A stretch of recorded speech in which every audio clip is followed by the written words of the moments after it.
কি ব্যাপার শান্তি?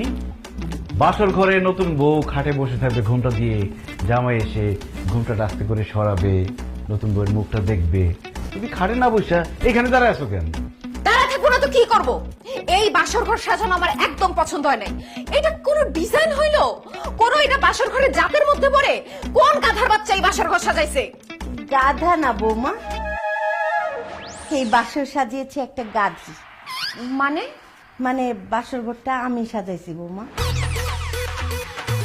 আসলে মা হয়েছে কি, শান্তি আসলে জানতো না এই বাসর ঘর তুমি সাজাইছো, এই জন্য গাধার বাচ্চা বলে ফেলছে। যদি জানতো তুমি সাজাইছো তাহলে গাধা গাধি কোনোটাই বলতো না, ঠিক না? না রে বাবা, এতে মনে করা করি কি আছে, দিন তো আমাদেরও আসবে, তাই না সবুজের আব্বা? আচ্ছা দেখ, ওইসব আলাপ সালাপ বাদ দাও। ও বৌমা, আমাদের বাড়িটা কেমন লাগলো সেইটা বলো। খুবই বাজে, খুবই জঘন্য। এটা কোনো বাসা হইলো? এইরকম একটা বাসার মধ্যে আপনারা থাকেন কেমনে বলেন তো? যেমন পুরানো বিল্ডিং তেমনই রুমগুলা কেমন ছোট। এর থেকে তো আমাদের বাসার ছাদের উপরের কবুতরের বাসাও অনেক বড়, অনেক সুন্দর। তাই নাকি বৌমা?